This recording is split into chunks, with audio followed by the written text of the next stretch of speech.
धन्यवाद, आभार, उनकी कृपा से जिनकी बनाई हुई इन इतनी उत्तम व्यवस्थाओं में हम सभी लोग साथ में चर्चा करने के लिए, स्वाध्याय करने के लिए यहाँ उपस्थित हो पाते हैं। प्रभु ने बड़ी कृपाएँ हम पर की हैं, बड़ी प्रेरणाएँ उनकी हैं हमारे लिए। बहुत उपकार है, परोपकार है परमात्मा का। तो ऐसे परोपकार को हम अपने मन में धारण करके रखेंगे, स्मरण रखेंगे, स्मृतियों में, संस्कारों में बना के रखेंगे, जिससे कि प्रभु के प्रति हमारी श्रद्धा, हमारी भावना और तीव्र होती जाए।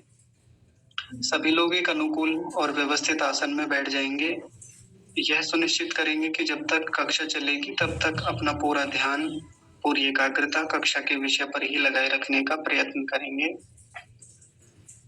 और प्रभु से कामना भी करेंगे कि हे प्रभु, ये जो सिद्धांत हम पढ़ रहे हैं, सीख रहे हैं, हम जीवन के एक बड़े महत्वपूर्ण लक्ष्य को प्राप्त करना चाहते हैं, इन सब चीज़ों में आप हमारी सहायता कीजिए। हम कभी गिर ना पाएँ, हम कभी नीचे जाते हैं, पतन की ओर जाते हैं, तो आप हमें प्रेरणा करके हमें ऊपर उठाइए, हमें उन्नति की ओर ले जाइए। तो ऐसी उत्तम और शुद्ध भावनाओं के साथ हम सभी लोग मिलकर परमपिता परमात्मा की स्तुति, प्रार्थना और उपासना पूर्वक एक वेद मंत्र का उच्चारण करेंगे। ओम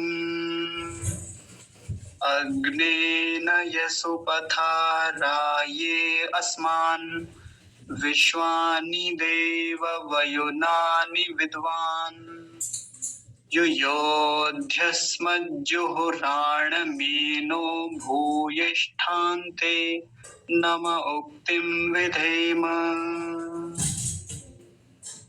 हे प्रभु, कार्यमिदं सफलं निर्विघ्नं सुसंपन्नं भवेत्। तो आप सभी का कक्षा में एक बार फिर से हार्दिक स्वागत है। आर्योदय रत्नमाला पुस्तक का स्वाध्याय हम लोग कर रहे थे। कल की कक्षा तक हमने 71 सिद्धांतों को देख लिया था।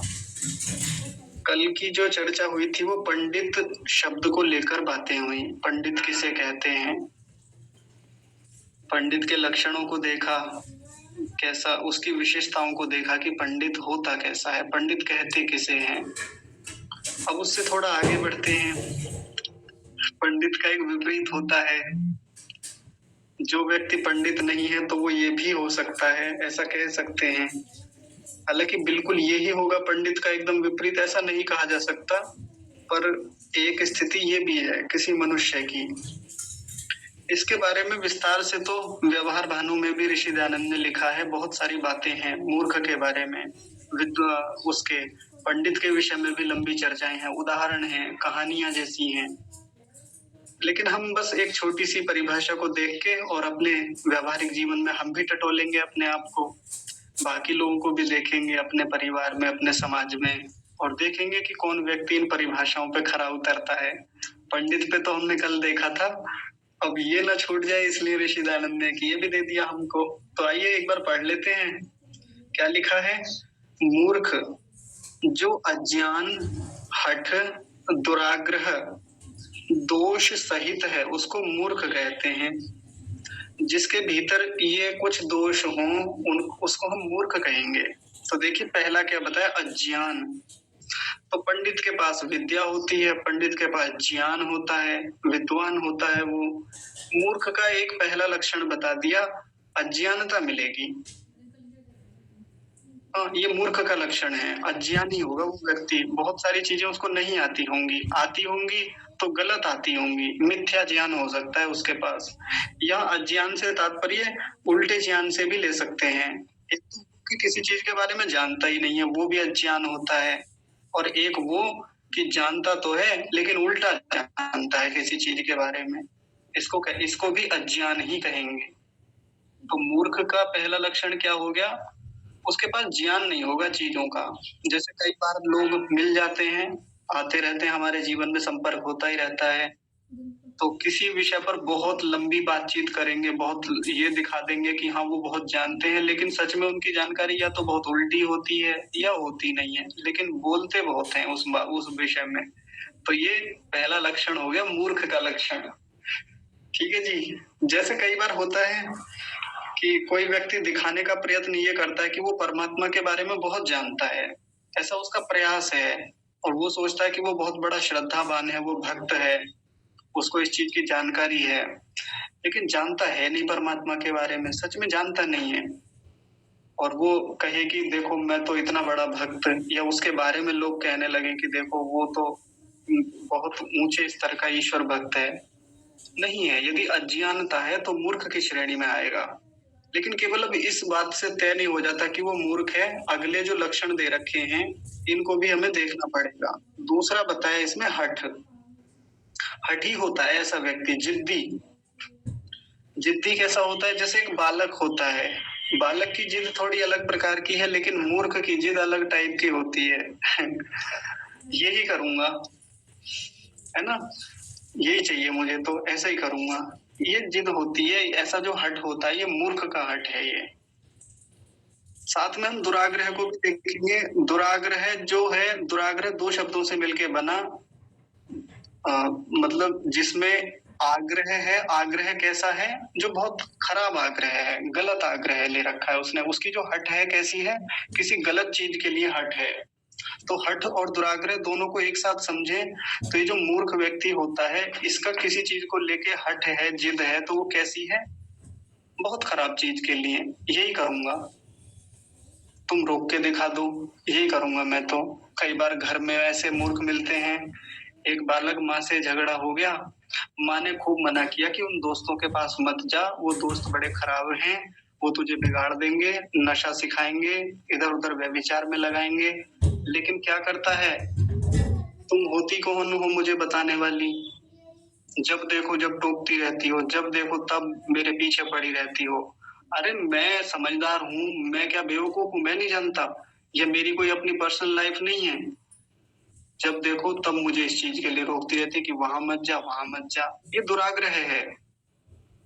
माँ आपके कल्याण के लिए आपको रोकना चाहती है, पिताजी आपको डांटते हैं जिससे कि आप एक सही मार्ग पे रहें। वो बार बार भर्त्सना करेंगे आपकी, बार बार टोकेंगे, स्वभाव है और वो सही बात भी है। वो आपको सन्मार्ग पे देखना चाहते हैं, लेकिन आप हठी बने हुए हैं, जिद्दी बने हुए, ना यही करूंगा, यही करूंगा जी, रोक के दिखाओ। और फिर करता भी है व्यक्ति। ये होता है दुराग्रह, हठी। और साथ में दुराग्रही क्या होता है? जो गलत चीज के लिए आग्रह किए हुए है, ऐसे व्यक्ति को कहेंगे दुराग्रही। और ये होता है मूर्ख। एक जो पंडित व्यक्ति होता है वो दुराग्रही नहीं होता। जैसे मैं एक उदाहरण से बात करूं, मान लीजिए कोई व्यक्ति एक सामान्य परिवार में उसका जन्म हुआ, पौराणिक परिवार में, उसको कुछ खराब परंपराएं वहां से सीखने को मिली। जैसे मान लीजिए एक श्राद्ध नाम की परंपरा है, उसको पता चला, उसके बड़े लोगों ने बताया कि आपको ये करना चाहिए कि अपने जो जो आपके पूर्वज मर गए हैं, अभी इस दुनिया में नहीं है, तो उनको जिमाना है। उनके लिए क्या करें? भगवान बनाएं और ये को कौवों को खिलाएं, इसको खिलाएं, तो वो उनकी तृप्ति हो जाएगी। ये खराब परंपरा उसको मिली। अब घर वाले तो इस जिद पे हैं कि ये हमारी बात को माने, लेकिन उस व्यक्ति ने चिंतन मनन करके, विचार करके, जान करके, ज्ञान अर्जित करके, शास्त्रों को पढ़ करके, गुरुओं से ठीक ठीक समझ करके उसने जान लिया कि ये पूर्वजों वाला मामला कुछ है नहीं कि उनको हम तृप्त कर सकें। वो तो गए, अब इस दुनिया में नहीं है, किसी शरीर को प्राप्त हो चुके। तो उसने ठीक ठीक जाना, वो पंडित बनने की ओर है ना। लेकिन घर वाले अड़े हुए हैं दूसरी तरफ, क्यों नहीं मानेगा? तू तो नास्तिक हो गया है, तू तो ऐसा हो गया है। फिर उसको दुनिया भर के आरोप लगाते हैं और उसको लांछन भी लगाते हैं कई बार कि कैसा हो गया है, बिगाड़ दिया है, ये क्यों नहीं करेगा, हमारी मर्जी से करेगा। ये जो दुराग्रह बनाया हुआ है, आप जो हट पे अड़ गए हैं, ये मूर्ख का व्यवहार है। ये जो विद्वान व्यक्ति होता है, पंडित व्यक्ति होता है, भले इसको कहीं परंपरा से, संगति से, किसी भी चीज से खराब चीजें सीखने को मिली, इसको गलत आदतें पड़ गई, कुछ भी चीज हुई, ये तैयार रहता है छोड़ने के लिए, हठी नहीं रहता। नहीं तो मूर्ख का एक गहरा लक्षण यह है कि हठी हो जाता है अपनी गलत चीजों के लिए भी। दुर्गुण आ गए, नहीं जी ठीक है। जैसे एक और उदाहरण से हम समझते हैं, बड़ी आसानी से समझ में आएगा। एक व्यक्ति को बीड़ी पीने का शौक लग गया।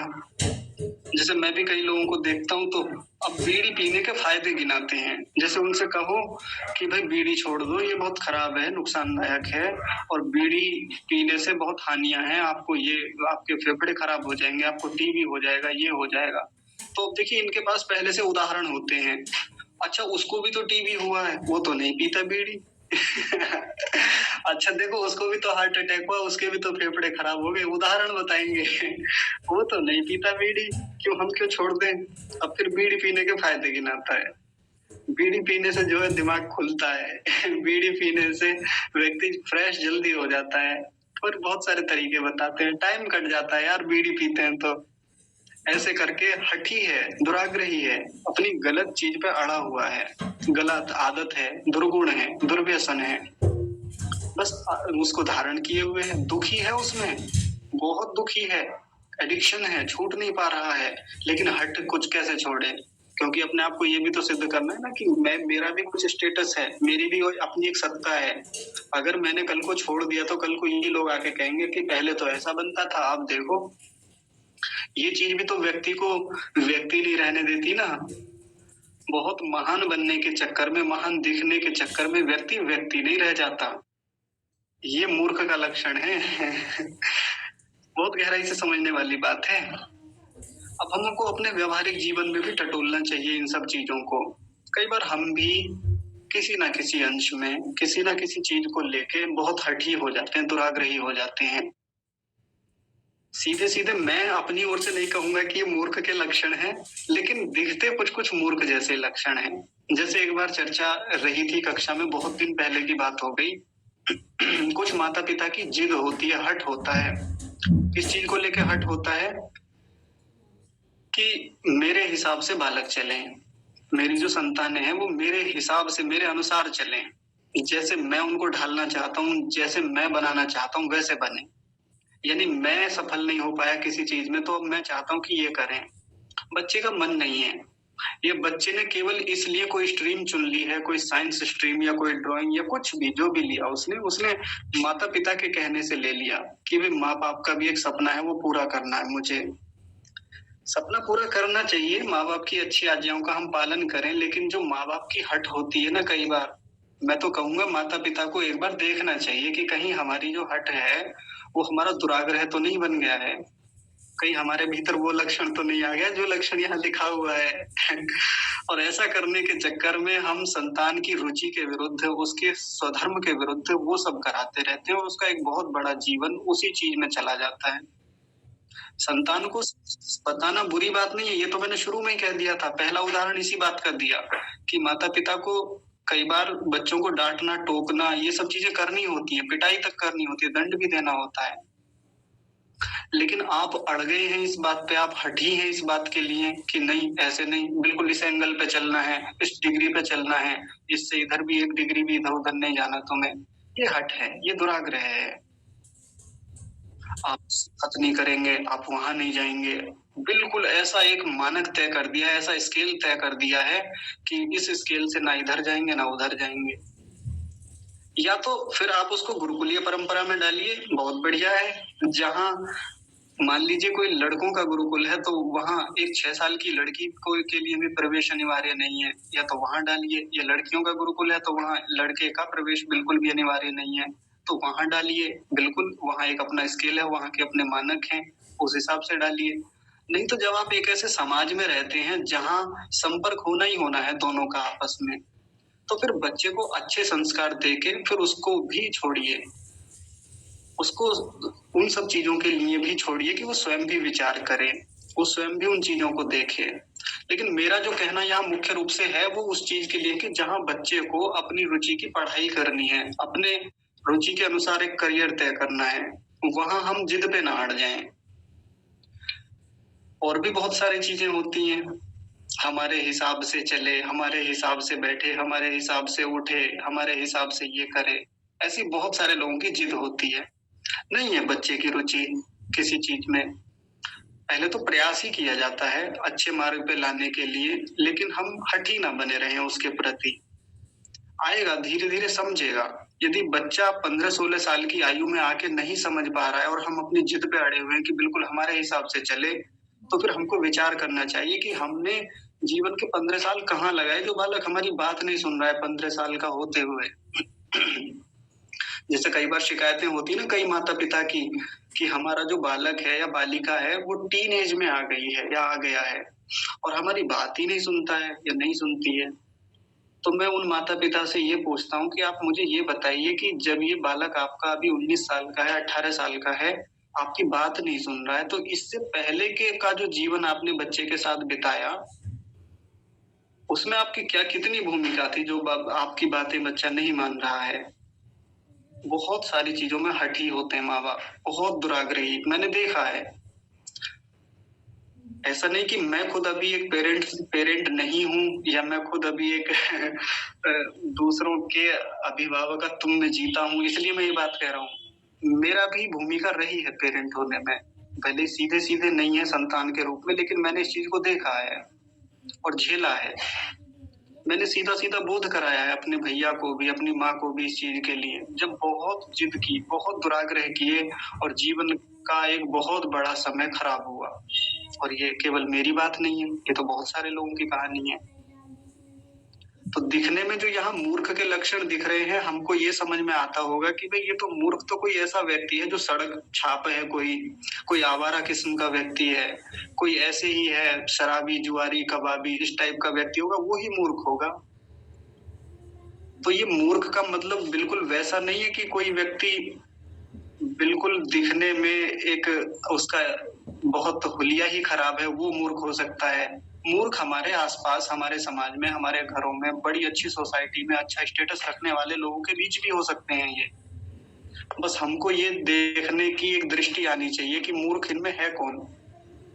सीधे-सीधे हम मूर्ख को मूर्ख नहीं कह सकते, है ना? ये भी तो एक बात है। मूर्ख को मूर्ख कहें तो वो स्वीकार नहीं करेगा कि हाँ जी, मैं मूर्ख हूँ। अगर वो स्वीकार कर ले तो फिर किस बात का मूर्ख? क्योंकि अज्ञानता है ना, अज्ञानता ही उसको मूर्ख बनाए हुए है ना गहरी बात, मजेदार बात। वो जो हठ है, वो जो दुराग्रह है, वही तो उसको मूर्ख बनाए हुए है। अगर वो हठ ना हो, दुराग्रह ना हो, जिद ना हो उसके भीतर गलत चीज़ों के लिए, फिर किस बात का मूर्ख? फिर तो विद्वान है वो, फिर तो पंडित कहा जाएगा, फिर तो वो एक सज्जन धार्मिक व्यक्ति है, धर्मात्मा है। अब बस हम इसी बात से सीख लें, इसी बात को समझ लें कि जो व्यक्ति जानकार है, ज्ञान रखता है, उसके पास विद्या है, ज्ञानी व्यक्ति झुकता है, ज्ञानी व्यक्ति समझता है चीज़ों को। जैसे यही मैंने उदाहरण दिया कि मान लीजिए कोई बच्चा है, वो अपनी पसंद से कोई पढ़ाई करना चाहता है। माँ-बाप ने शुरू-शुरू में बड़ी हठ की उसके साथ।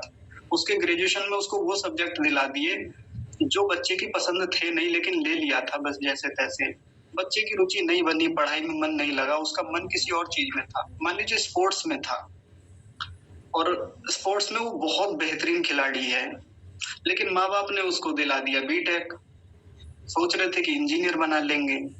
जैसे-तैसे उसने 3 साल काटे, निकाले नहीं काटे बस जैसे-तैसे। काट करके वो आगे बढ़ा। माँ-बाप को बाद में जाके समझ में आया कि भई है नहीं इसके बूते की बात नहीं है।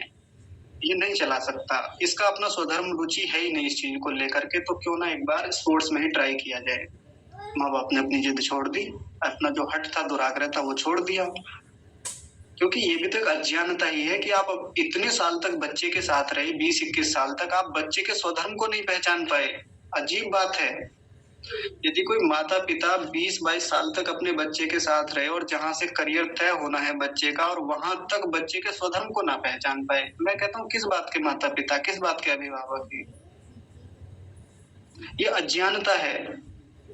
अब मैं ये शब्द लाना नहीं चाहता बार-बार, लेकिन अर्थापत्ति से तो निकल के आ रहा है ये।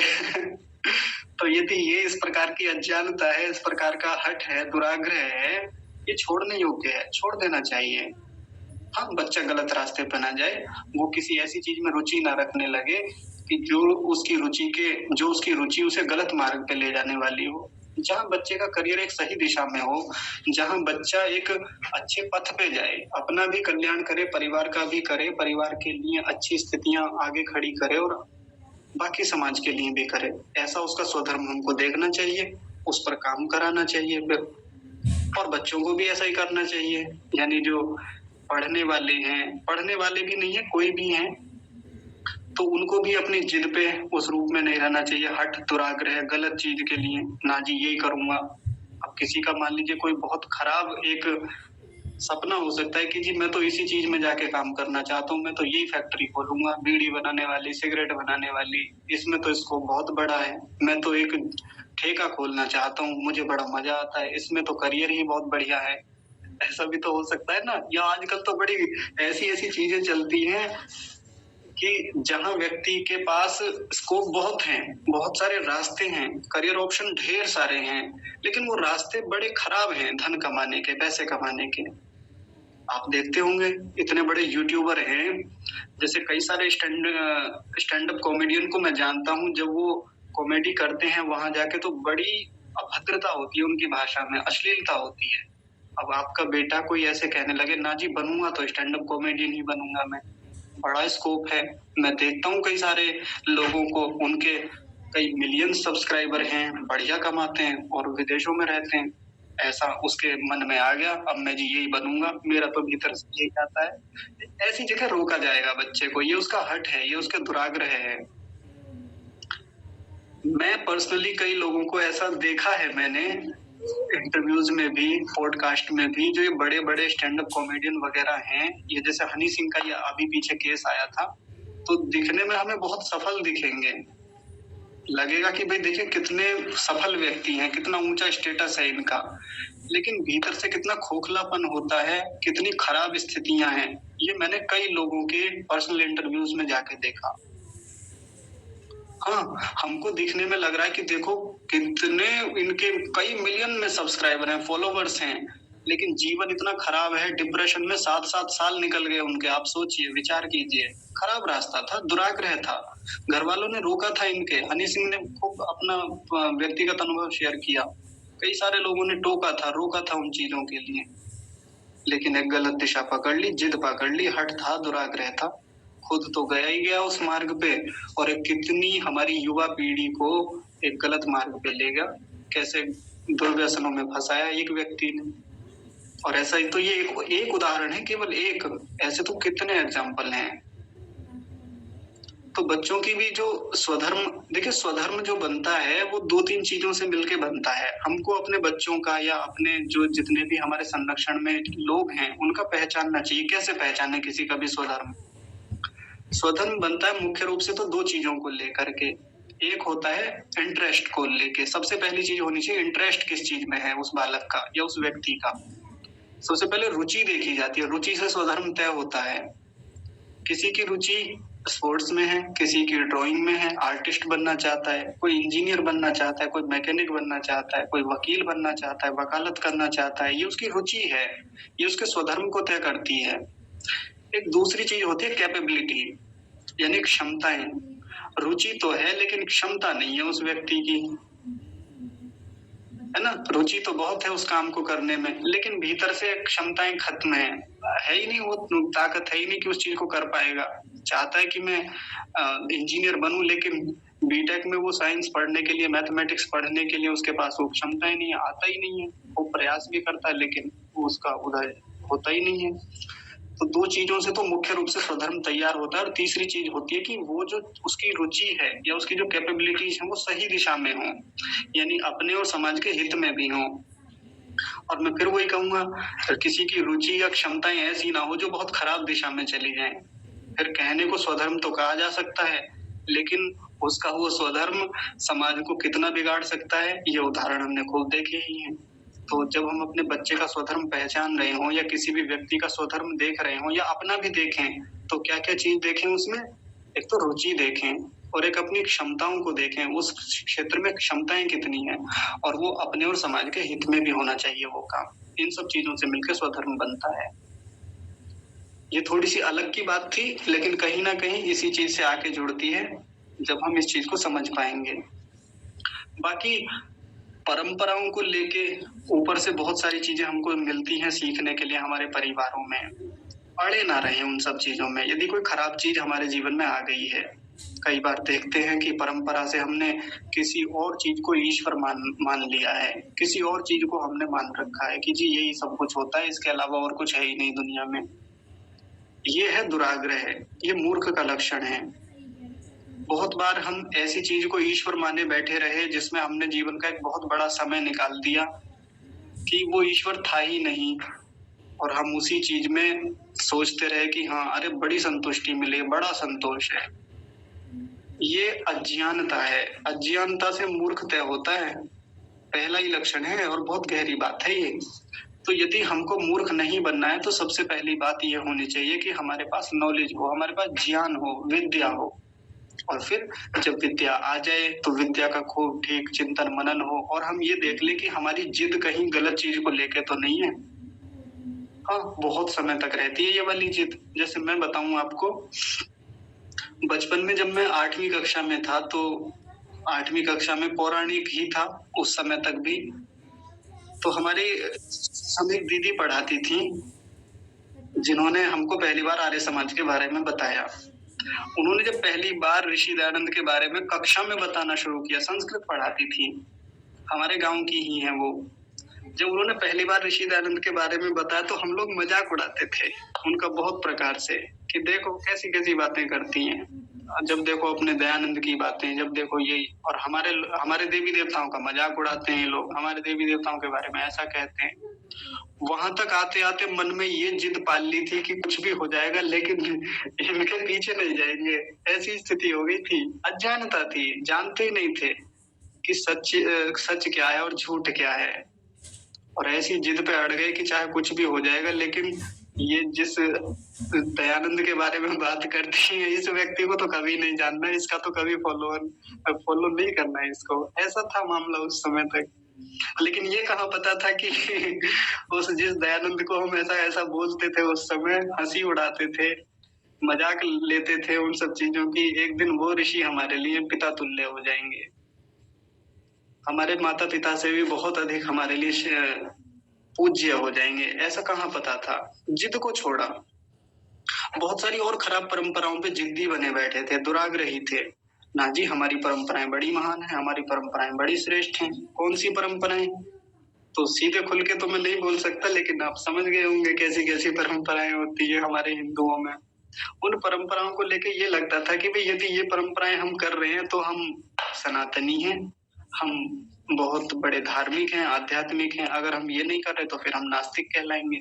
लेकिन बाद में जाके पता चला कि जिन परंपराओं को ढो रहे थे वो परंपराएं सच में परंपराएं थी भी नहीं।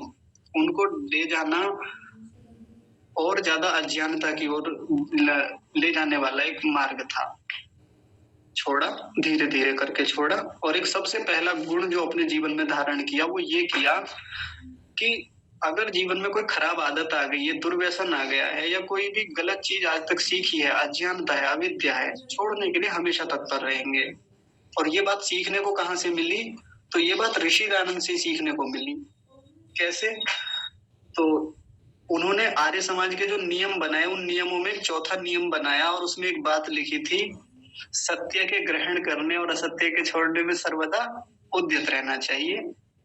जो व्यक्ति सत्य को ग्रहण करने में हमेशा तत्पर रहता है, तैयार रहता है, और झूठ को छोड़ने में तत्पर रहता है, वो मूर्ख नहीं हो सकता। कम से कम वो व्यक्ति, उसको हम पंडित व्यक्ति कह सकते हैं, और ये खूब मिल जाएंगे। कितने ही लोग ऐसे हैं जो एक बहुत सामान्य से परिवार में जन्म हुआ, या बहुत पौराणिक या बहुत खराब वातावरण में उनका जन्म हुआ, परिवेश में वो पले बढ़े, लेकिन जैसे जैसे सत्यता पता चलती गई तो असत्यता को छोड़ते गए और सत्य को धारण करते चले गए, दुराग्रह नहीं रखा। ये होता है पंडित का और मूर्ख का भेद। अब हमको अपने अपने जीवन में देख लेना चाहिए। मैं नहीं कहता कि कोई इस समय जो मुझको सुन रहे हैं वहां इस लक्षण पे खरे उतरते होंगे, लेकिन बात यहाँ एक मुख्य जो मैं बताने वाला हूँ, हो सकता है इतनी डिग्री पे ना हो जितनी डिग्री पे मैंने बातें की हैं, उतने बड़े स्तर पे कोई इन लक्षणों पे खरा उतरता हो। मतलब मैं स्वयं को भी कह रहा हूँ, ऐसा नहीं कि मैं स्वयं को हटा के ये बात कह रहा हूँ। मैं अपने आप को भी सम्मिलित करके सबसे ये निवेदन करना चाहता हूँ कि एक बार इन लक्षणों के आधार पे हम अपने आप को भी टटोल के देखें, थोड़ा-थोड़ा। हो सकता है थोड़े अंशों में वो हमारे भीतर ये अज्ञानता होती ही है सबके भीतर थोड़ी-थोड़ी। कोई व्यक्ति पूर्ण बिल्कुल नहीं है, पूर्ण विद्यावान कोई नहीं है। मेरे भीतर भी है अज्ञानता। तो जितने अंशों में मेरे भीतर किसी विषय को लेके अज्ञानता है, उस विषय में मैं मूर्ख हूँ। बिल्कुल सीधी बात है, मूर्ख हूँ। और यदि मैंने किसी चीज को लेके जिद पकड़ी हुई है और जिद भी ऐसी है जो बहुत खराब जिद है, जिसमें मैं अड़ा हूँ, जिसमें मेरी खुद की अवनति है और जिसमें मेरे समाज, मेरे परिवार की, मेरे राष्ट्र की अवनति है, वो उस मामले में मैं उतना मूर्ख हूँ। बिल्कुल स्वीकार कर लेना चाहिए। हाँ, सार्वजनिक रूप से ना करें स्वीकार, हम बड़े प्लेटफॉर्म पे जाके स्वीकार ना करें कि मैं मूर्ख हूँ, देखो मुझे मेरा दोष पकड़ में आ गया है, मैं अज्ञानी हूँ, मैं गधा हूँ और मेरे भीतर इतनी बड़ी मूर्खता है, मैं इतना बड़ा जिद्दी हूँ। ऐसे करके हम सबके सामने वो अपने आप को मूर्ख सिद्ध ना करें। हाँ, भीतर से स्वीकार कर लें यदि वो हमें दोष हमारा पकड़ में आता है, हमको लगता है कि हाँ, हमारे भीतर वो हठ है, दुराग्रह है। ठीक है जी, तो ये हुआ मूर्ख का। अच्छा शारदा माता जी कुछ कह रहे हैं, आप बताइए।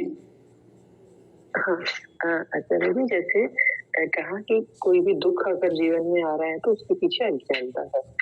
तो जैसे माता पिता ही हैं हम, तो अगर हमारे जीवन में ऐसा लगता है ना जैसे बच्चे हमारी बात नहीं मान रहे, तो जो मुझे फीलिंग्स आई कि बच्चे में जो चीजें मैं गलत देख रही हूँ, जिनको मैं बदलना चाह रही हूँ और जिनके कारण मैं दुखी हूँ कि बच्चा उनको बदल नहीं रहा, तो उसके पीछे ईश्वर का क्या है कि वो मेरे अंदर जो कमियां हैं उनको दूर करवाना चाह रहे हैं, इसलिए मुझे सामने वो चीजें दिखा रहे हैं।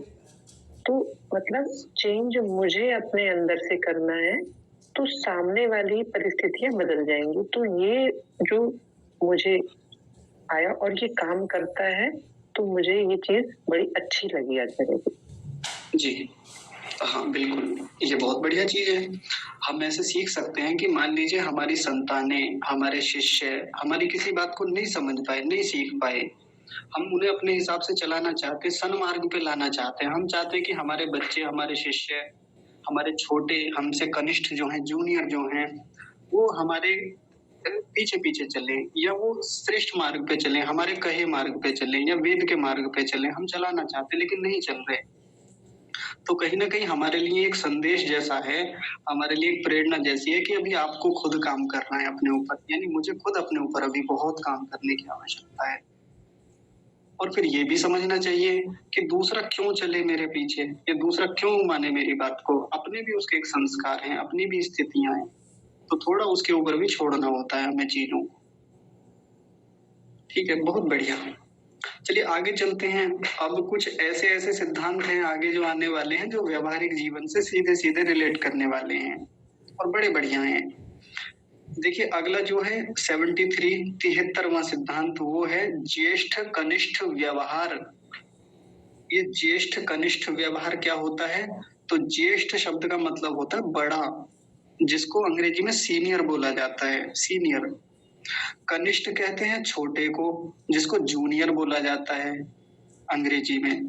तो सीनियर और जूनियर का जो आपस में एक बिहेवियर होता है, उसके बारे में यहाँ बात चल रही है। और देखिए कितना महत्वपूर्ण सिद्धांत यहाँ पे दिया है। हमको लग सकता है कि इसको बताने के पीछे क्या आवश्यकता पड़ी होगी ऋषि दयानंद को, क्यों लिखा यहाँ पे, तो अभी समझ में आ जाएगा धीरे-धीरे। लिखा है जो बड़े और छोटों से यथा योग्य परस्पर मान्य करना है, उसको ज्येष्ठ कनिष्ठ व्यवहार कहते हैं।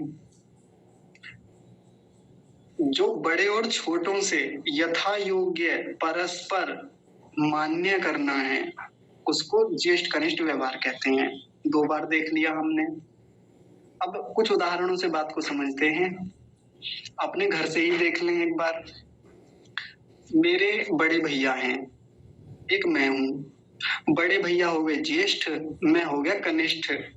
अब ये ज्येष्ठ शब्द आप वैसे मत समझिएगा, वो जैसे कोई स्त्री घर में विवाहिता होके आई है तो उसके पति के जो बड़े भैया होते हैं वो ज्येष्ठ होते हैं, जिसको जेठ कहा जाता है सामान्य भाषा में।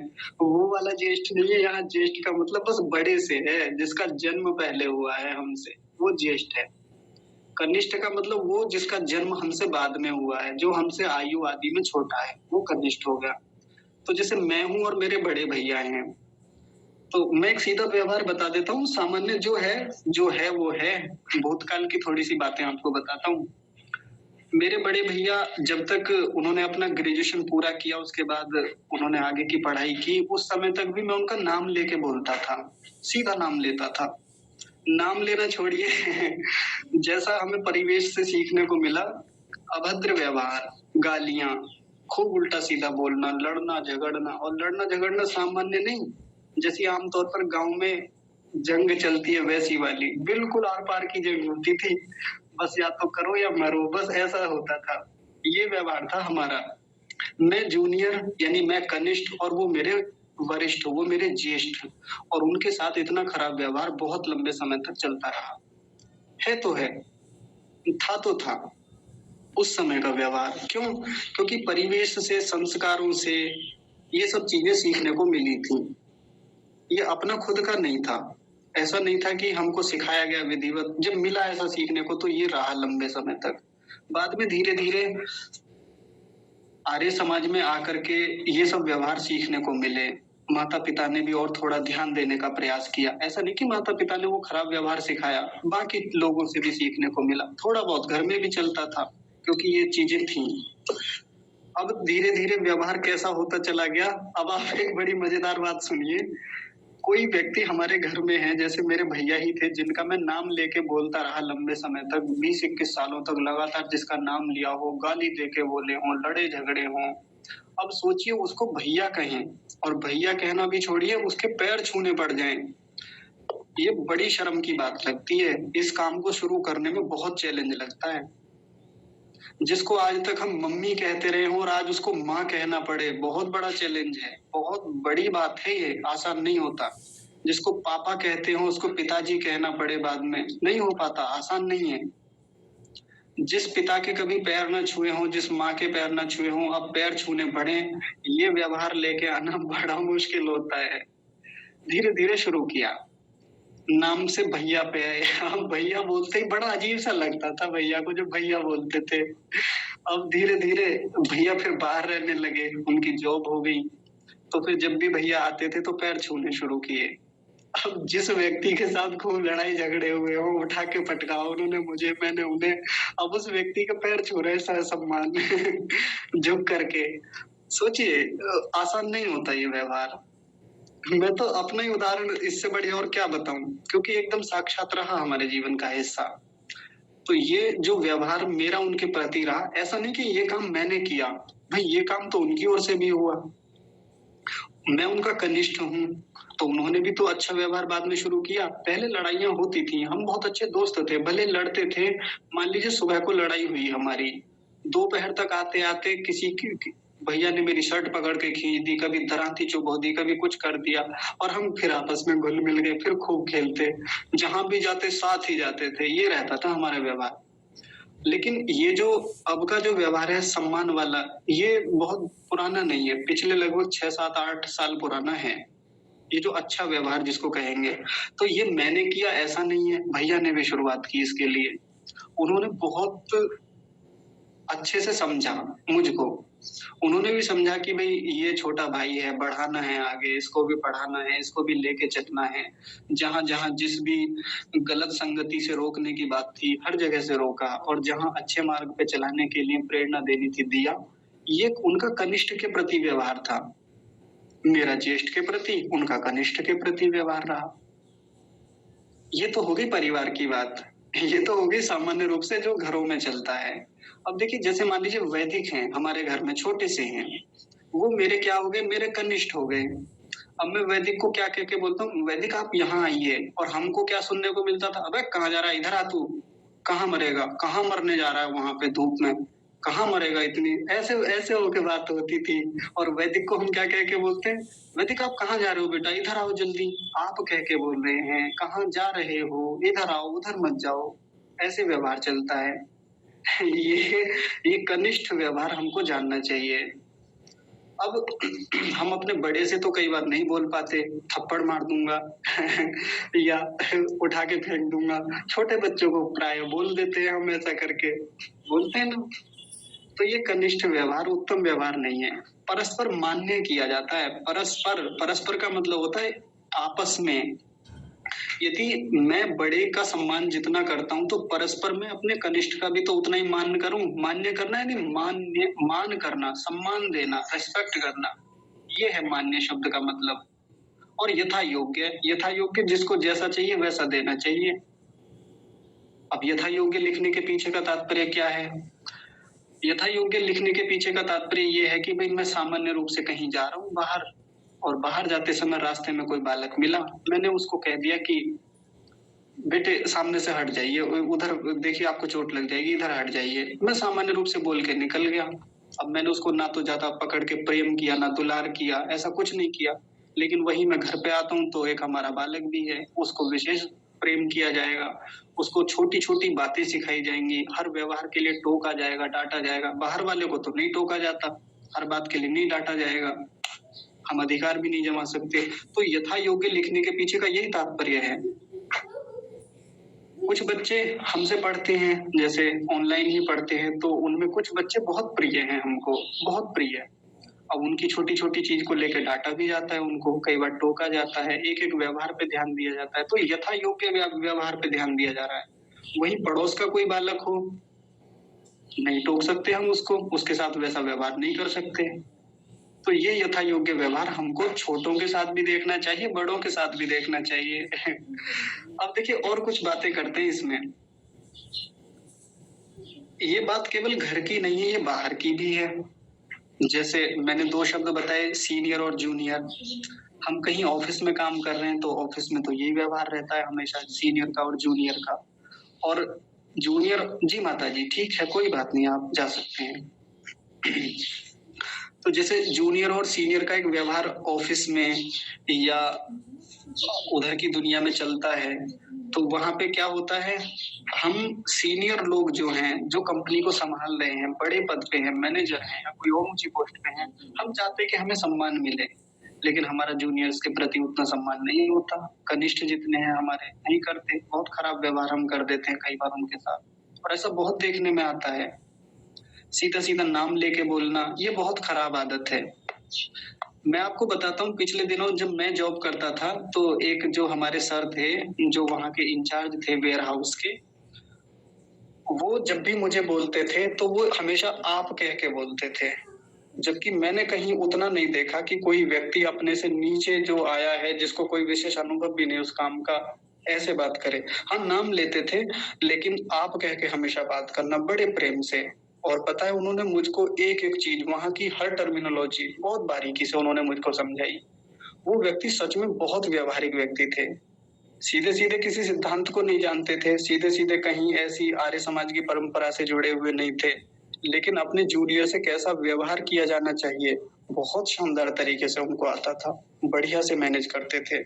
और मात्र 1, 2, ढाई महीने में उन्होंने इतनी चीज़ें मुझको सिखाई, जैसे एक पिता पुत्र को समझाता है या कोई बड़ा भाई अपने छोटे भाई को समझाता है। ये था ज्येष्ठ और कनिष्ठ व्यवहार।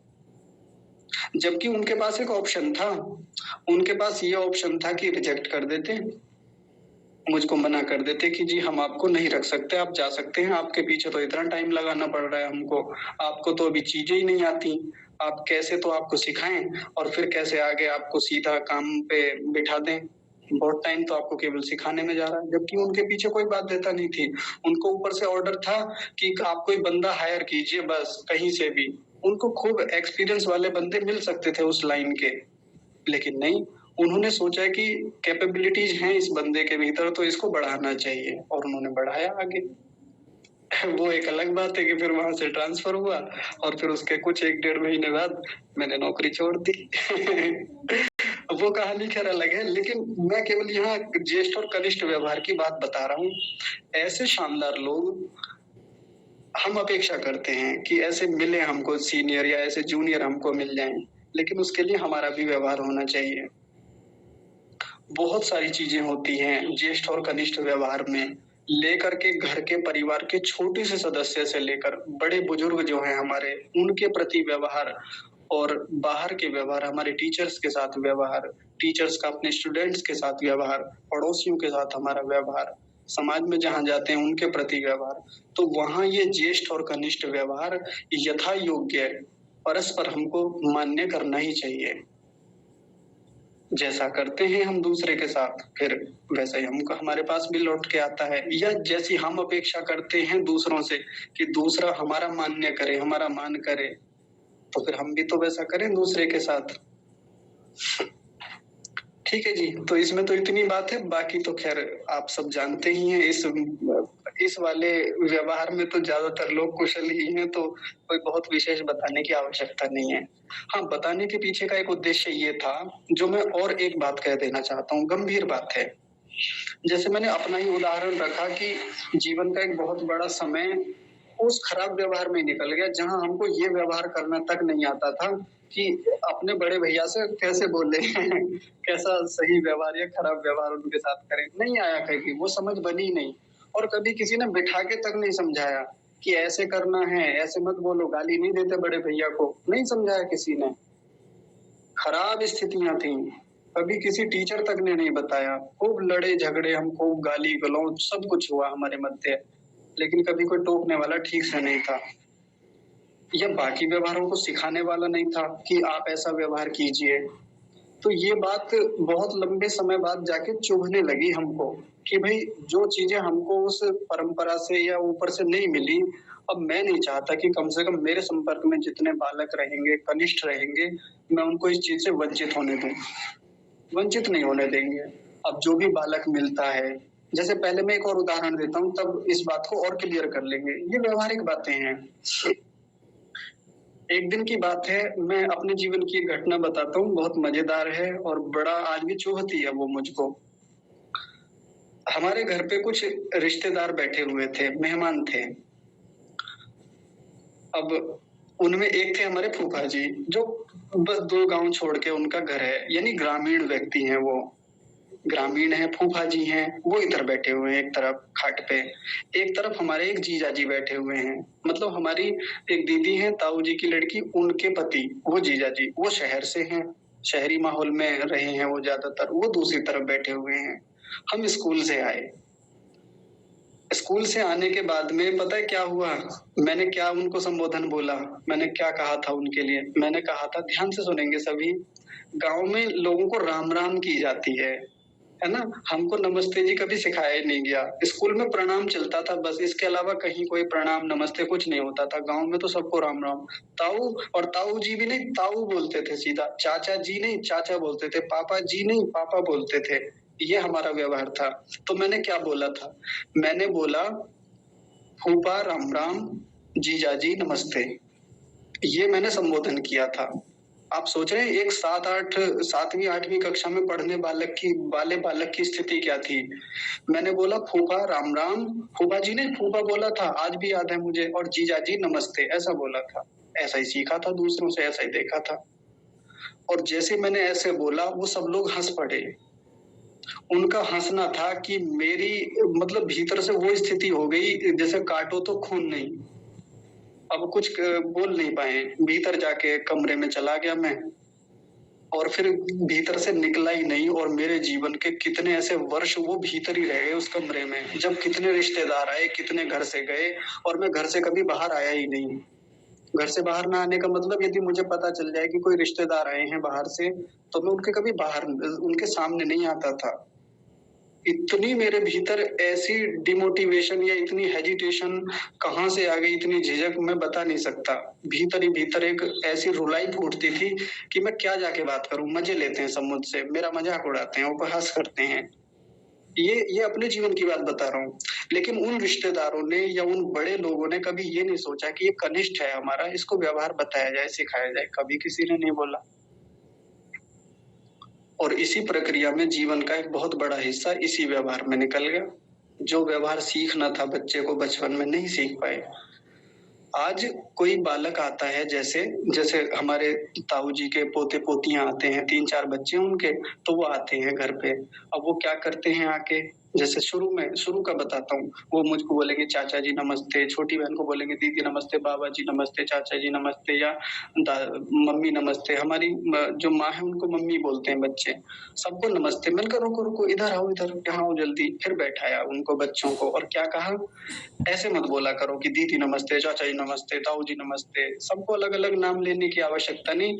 आओ, हाथ जोड़ो और एक बार में बोल दो क्या बोलना है। सभी को नमस्ते जी, सभी को सादर नमस्ते, बस कहानी खत्म। ये होता है व्यवहार।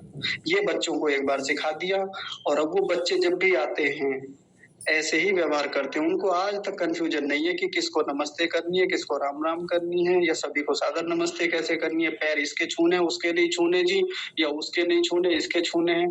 बच्चों को कोई कंफ्यूजन ही नहीं है। ये मैं कभी किसी के साथ होने ही नहीं देता। छोटा बालक है, वैदिक को जब मैं लेने जाता हूँ, जब वो आता है बुलंदशहर से, तो मैं क्या करता हूँ, आएगा बाइक पे मैं ही बिठाता हूँ उसको। बाइक पे बिठाने से पहले मैं बाइक से उतरता हूँ और बाइक से उतरने के बाद में मैं पहले कहता हूँ आओ मुझको गले लगाओ। सबसे पहले गले मिलेगा मुझसे खूब जोर से, पूरी ताकत से। मैंने कहा और जोर से, फिर और जोर से लगेगा। फिर मैंने कहा पैर छुओ, फिर पैर छुएगा दोनों हाथों से। मैंने कहा माथे से लगाओ अपने दोनों हाथों को, फिर माथे से लगाएगा। ये होता है कनिष्ठ के साथ व्यवहार करना। हम सिखाएं बच्चों को, आज नहीं सिखाएंगे कल को झुकेगा नहीं वो हमारे सामने, किसी के सामने नहीं झुकेगा। हमको कभी किसी ने बताया नहीं, तो एक बहुत लंबा समय उस खराब व्यवहार में चला गया जो नहीं करने का था, और जो करने का था वो किया नहीं। स्कूलों में तो खूब मार पड़ी इस चीज के ऊपर कि पैर छूने चाहिए, या वहां सिखाया जाता था, वहां तो सिखाया जाता था, लेकिन घर वालों के साथ या रिश्तेदारों के साथ कैसे व्यवहार हो, कैसे बैठना चाहिए उनके साथ, कैसे बातचीत करें, ये आप ये लगा लीजिए ग्रेजुएशन पूरी हो गई और मुझको वो व्यवहार कभी आया ही नहीं। ये स्थिति थी मेरी, ये मेरे जीवन का वो हिस्सा है। तो आप सोचिए, किसी भी रिश्तेदार को नमस्ते ना कर पाने वाला एक लड़का, ये उसको ये हमेशा दिक्कत रहती थी कि बातचीत कैसे शुरू की जाए, और वो आके यहाँ कक्षा में 1 घंटे 2 घंटे किसी भी विषय पे बोले, तो फिर इसमें प्रभु की तो कृपा है ही, और ऋषि दयानंद जैसे लोगों ने जिन्होंने हमको वो व्यवहार सिखाया, ये आर्य समाज के उन लोगों का मैं बहुत धन्यवाद करता हूँ जिनसे ये सब चीजें सीखने को मिली। ठीक है जी। ये किसी को लग सकता है भाई ये सिद्धांत क्यों लिखा फालतू में, क्यों लिखने की आवश्यकता थी। इसलिए लिखने की आवश्यकता थी ऋषि को। नहीं आता, बहुत सारे लोगों को नहीं आती वो बातें समझ में। पेरेंट्स हल्के में ले लेते इस बात को, नहीं सिखाते बच्चों को, और बच्चे के भीतर की जो घुटन है ना, वो नहीं समझ पाता कि मैं कैसे यार 4 लोगों के सामने कैसे बैठूं, मैं किसके सामने जाके कैसे बात करूं। अब आप सोचिए इस बात को कि एक तरफ गांव का एक सामान्य व्यक्ति बैठा हुआ है हमारे घर पे, एकदम सामान्य, जिसको हम ऐसे ही कह देते ताऊ राम राम, और एक तरफ हमारे आचार्य जी बैठे हुए हैं। अब कैसे व्यवहार करें इनसे, नमस्ते कैसे करें। तो जो हमारी भाषा यहाँ कक्षा में रहती है, जो मेरी, ये गांव में नहीं होती। गांव की भाषा बिल्कुल अलग है, वहां के व्यवहार अलग हैं। अब इस तरीके से जैसे मैं यहाँ के कक्षा में क्या कहता हूँ, सभी को सादर प्रणाम, सभी को सादर नमस्ते, गांव में नहीं चलता ये। अब वह मान लीजिए गांव, यहाँ आचार्य जी भी बैठे हुए हैं, कोई और भी व्यक्ति गांव का सामान्य बैठा हुआ है, कैसे व्यवहार करें, ये सीखने वाली बात है। लेकिन आज सहज है हमारे लिए। गांव में यदि नमस्ते कर ले तो बड़ा अजीब समझा जाता है यहाँ पे कि ओहो पढ़ लिख के आया, ओहो बड़ा अंग्रेज है, ऐसे समझा जाता है यहाँ पे। यदि नमस्ते कर ले तो, राम राम कर ले तो हाँ ये है व्यक्ति, देखो राम का नाम लेता है ये। लेकिन हमने नमस्ते का व्यवहार शुरू किया गाँव में, जो भी मिले नमस्ते जी। बहुत सारे लोग बैठे, सभी को नमस्ते जी या सीधा नमस्ते जी कर लिया, बस ये व्यवहार आना चाहिए। ये हम अपने बच्चों को सिखाएं, ये हम अपने कनिष्ठों को सिखाएं। आज नहीं सिखाएंगे तो इस मामले में बड़े कमजोर रह जाएंगे, बहुत कमजोर। नहीं तो मैं कई सारे अच्छे परिवार के बच्चों को जानता हूँ जो आते हैं, कई सारे लोग बैठे हुए हैं, आए और बस आके बैठ गए, ना कोई नमस्ते है, ना इसके अलावा और कोई व्यवहार है, कोई व्यवहार नहीं है। अब देखिए मामला केवल नमस्ते का नहीं है, मामला और भी आगे का है। जैसे और कुछ चीजें देखते हैं, कोई मेहमान घर पे आए, कोई रिश्तेदार घर पे आते हैं, सबसे पहला काम होता है कि हम उनसे बैठने के लिए पूछें। कई बार ऐसा होता है कि हमको यही पता नहीं है कि बैठने के लिए कहना भी है, नहीं कहना। बहुत सारे लोगों का ऐसा व्यवहार देखने में आता है, खड़े-खड़े बात कर रहे हैं। पहले बैठने के लिए कहना होता है, जैसा इसमें लिखा हुआ है, यथा योग्य परस्पर मान्य करना होता है। ये बहुत हल्की-सी बातें हैं, बहुत छोटी-छोटी सी, जिन पर हमको स्वयं करना चाहिए और दूसरों को भी सिखाना चाहिए। एक और व्यवहार होता है इसी में कि जैसे खाट होती है, बिस्तर होता है, पलंग होता है, उसमें एक सिरहाना होता है और एक दूसरी साइड होती है सिरहाने के अलावा। सिरहाना वो होता है जिधर हम सिर रखते हैं और एक दूसरा हिस्सा होता है उधर हमारे पैर होते हैं। ये खाट में होता है ज़्यादातर। तो बड़े लोगों को सिरहाने की तरफ बिठाया जाता है। ये व्यवहार भी हमको नहीं आता था बचपन में। होता क्या था, बड़े लोग बैठे हुए हैं, मान लीजिए कोई बैठे हैं, इधर पिताजी बैठे हुए हैं दूसरी तरफ, और हम सिरहाने जाके बैठ गए। खराब व्यवहार है। और क्या हुआ, एक व्यवहार और देखिए कि जैसे 2 लोग हैं, मैं हूँ छोटा, एक मुझसे बड़े हैं और हम गए कहीं पर कि आओ, आओ बैठो, बैठो। किसी ने कहा हमको बैठने के लिए हम दोनों लोगों को, और मैं तुरंत गया आगे, मैं छोटा हूँ और एक मेरे साथ बड़े भैया हैं। तो क्या किया, हम गए, सबसे पहले मैंने जाके कुर्सी खींची, बैठ गया। भैया मुझसे थोड़ा देर बाद में बैठे, भले ही 1-2 सेकंड बाद बैठे, लेकिन खराब व्यवहार है। मुझसे बड़े हैं तो मैं क्या करूँ? मेरा क्या एक व्यवहार होना चाहिए कि जैसे हम बैठने गए, मैं पहले प्रतीक्षा करूँ भैया के बैठने की, बड़े भैया के, फिर मैं बैठूँ। ये एक बड़ा अच्छा व्यवहार है। और देखिए और क्या हो सकता है। एक दिन अभी हम एक स्कूल में गए, मतलब मैं गया वहाँ पे, तो वहाँ के जो प्रधानाचार्य जी हैं, उन्होंने कहा जी बैठिए। मैं बैठ गया जाके, आराम से बैठे थे, बातचीत हो रही थी। इतने में एक दूसरे भैया हमारे आगे, वो भी टीचर हैं। तो वो आए, एक व्यवहार तो वो होता कि भाई अपने घर के ही तो भैया हैं, इसमें ऐसी क्या बात है, तो बैठा रहता। लेकिन वो स्कूल है और वहाँ हम एक बहुत प्रतिष्ठित व्यक्ति के सामने बैठे हुए हैं और वो भी खुद भी प्रतिष्ठित हैं। तो सबसे पहला काम क्या होना चाहिए, जैसे ही वो प्रवेश किया उन्होंने द्वार से, खड़े हो जाएँ एकदम से, खड़े होके एकदम से छोड़ दें सीट और उनको बैठने के लिए कहें, और जब वो बैठ जाएँ तब बैठें।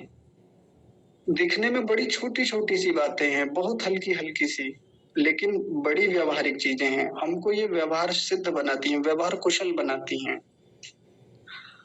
अब मैं तो बता रहा हूँ इन बातों को, मुझे तो कभी किसी ने वैसे परंपरा से नहीं सिखाई, ना सीधे-सीधे किसी ने एक-एक करके बताया कि ऐसे बैठना चाहिए, वैसे बैठो, उसके आने पे खड़े हो जाओ, ऐसे नमस्ते करो, वैसे राम-राम करो।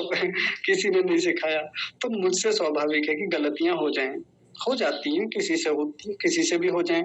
मैंने जिसको सिखाया या जिसने मुझे सिखाया, उनसे भी हो सकती हैं। ये गलतियाँ होना स्वाभाविक बात है। व्यवहार में थोड़ी बहुत भूल-चूक, लेनी-देनी, इधर-उधर होता रहता है।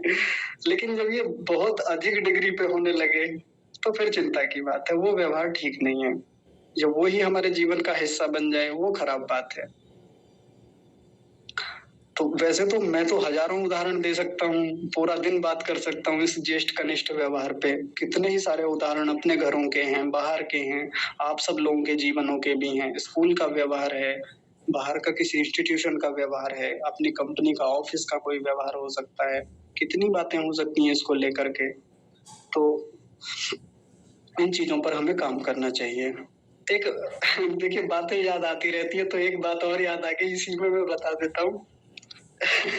अभी जब हम सभी लोग वृंदावन में गए थे, मैं, सौरभ जी, सागर भाई और गौरव जी, तो वहाँ महाराज जी रहते हैं। वो महाराज जी बड़े बारीकी से इन चीज़ों को देखते हैं और मेरे जीवन में पहला कोई व्यक्ति ऐसा है जो बहुत ऊँची प्रतिष्ठा रखता है, जिसका अपना स्टेटस बहुत बड़ा है और वो इन चीज़ों पर बड़ी बारीकी से काम करता है। वो हमको छोटे-छोटे व्यवहार को समझाते थे, पता है कैसे? उन्होंने हमसे कहा कि देखो भई अब शाम हो गई है, रात हो गई है और अब सब लोग भोजन करेंगे और ये अतिथि जो आए हुए हैं कार्यक्रम में, आप लोग इनको भोजन कराइए। और देखिए कैसे-कैसे कराते हैं भोजन। एक-एक चीज़ समझाई उन्होंने हमको बारीकी से।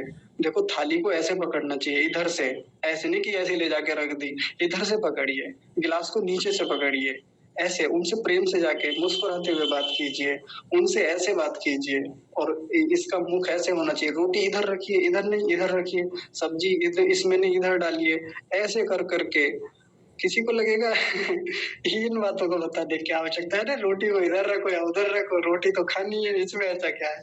थाली का मुँह किधर को करो, मतलब उसमें रोटियों का एक अलग बना रहता है ना, उसका मुँह किधर को करो या उधर को करो, इससे क्या फ़र्क पड़ता है?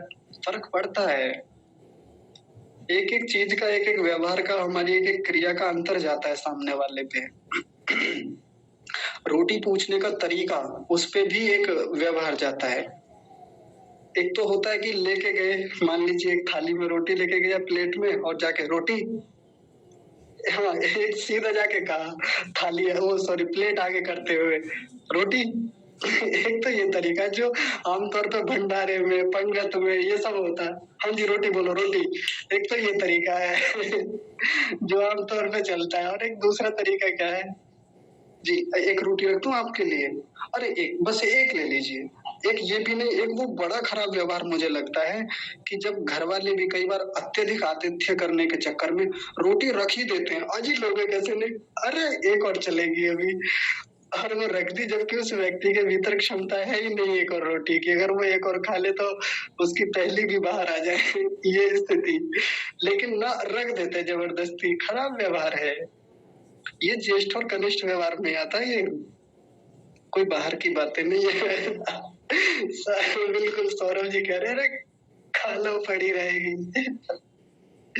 तो ये जो व्यवहार है, एक अपनेपन में कई बार चल जाता है। कई बार बहुत जब हम सामने वाले का मान करते हैं, जब उससे बहुत स्नेह होता है, तब हम कर लेते हैं ऐसा, वो तो ठीक है।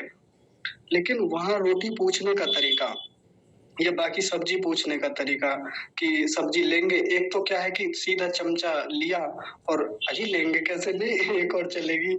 एक तो वो तरीका है, एक है सब्जी कर दूं आपके लिए थोड़ी सी, और एक वो भंडारे वाला तरीका, हाँ जी सब्जी बोलो सब्जी। एक ये तरीका है। ये बहुत छोटी छोटी सी बातें हैं जो हमको व्यवहार कुशल बनाती हैं। और बाकी तो देखिए, कोई पूर्ण रूप से व्यवहार कुशल नहीं होता, कोई माँ के पेट से सीख के नहीं आता, सबको नहीं मिलती परंपराओं से चीजें। लेकिन अपने बड़ों से सीख के, बड़ों के व्यवहार को देख करके, दूसरों को देख करके चीजें सीखनी होती हैं। अब जैसे मैं यहाँ बता रहा हूँ, तो कई लोगों को बहुत सारी चीजें समझ में आती हैं, और जैसे महाराज जी ने हमको वहां सिखाई थी आश्रम में, वृंदावन में बहुत सारी चीजें वहां सीखने को मिली। और देखिए, और भी कई सारी चीजें होती हैं। कई लोगों का क्या होता है कि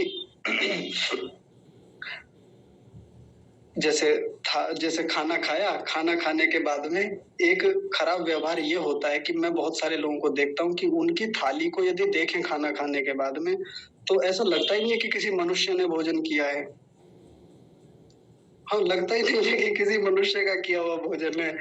इधर रोटी के टुकड़े पड़े हुए हैं, रोटी आधी छोड़ दी, सब्जी बिखरी पड़ी है, सब्जी चिपकी पड़ी है थाली में या इधर-उधर बिखेर दी, चावल ऐसे ही छोड़ दिए जूठे जैसे।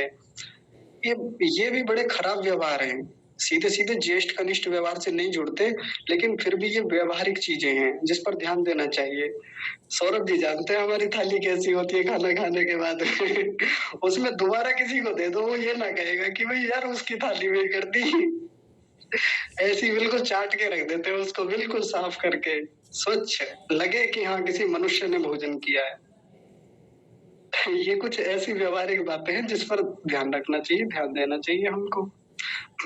अब देखिए, सामान्य रूप से तो जैसे हम घर पे हैं, हमारा अपना एक व्यक्तिगत व्यवहार है। जैसे मेरा खुद का है कि जब मैं भोजन करता हूँ तो मैं उकड़ू बैठ के करता हूँ भोजन, उकड़ू पोजीशन में, दोनों पैरों पर बैठ करके। मैं पालथी मार के भोजन नहीं करता। एक तो आदत है बचपन की, दूसरा राजीव दीक्षित जी ने बताया इसके बारे में कि ये स्वास्थ्य के लिए वो एकदम अनुकूल स्थिति होती है भोजन करने के लिए। लेकिन सबके लिए नहीं, जो लोग बहुत परिश्रम करते हैं, किसान, मजदूर या पहलवान लोग, उनको इस पोजीशन में करना चाहिए। बाकी जब बाहर जाते हैं, कहीं गुरुकुल में गए, किसी के घर गए और वहां नीचे बैठ के भोजन करते हैं, तो कैसे? आराम से बैठ के, कमर सीधी करके, पालथी मार करके, अब वहां ये व्यवहार रखना होता है उनको। तो खैर बहुत सारी बातें आज हुई हैं। ये तो मैंने संक्षेप में रखी हैं, थोड़ी-थोड़ी सी जो मुझको दिखती हैं, जो मेरी अपने जीवन का भी हिस्सा हैं, जिन पर मैंने भी काम किया, कराता भी हूँ दूसरों को।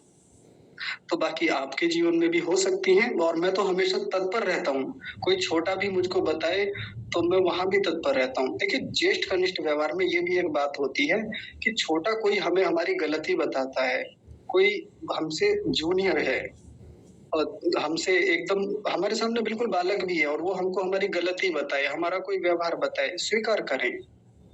देखें कि हाँ, वो गलत है या सही है, फिर उस पर काम भी करें। कई सारे बच्चे कई बार मुझे बता देते हैं, भैया ये बात आपकी गलत थी। बता देते हैं सीधा-सीधा और पब्लिक में बता देते हैं, सार्वजनिक रूप से। मैंने कहा ठीक है, ठीक करेंगे इसे, गलती थी मेरी, मैं स्वीकार कर लेता हूँ। ये भी ज्येष्ठ कनिष्ठ व्यवहार का ही एक हिस्सा है। कुल मिला के हमको ये 73वां सिद्धांत दिखने में ऐसा लग रहा था कि अरे ये तो सामान्य सी बात है, इसको क्यों लिख दिया यहाँ पे?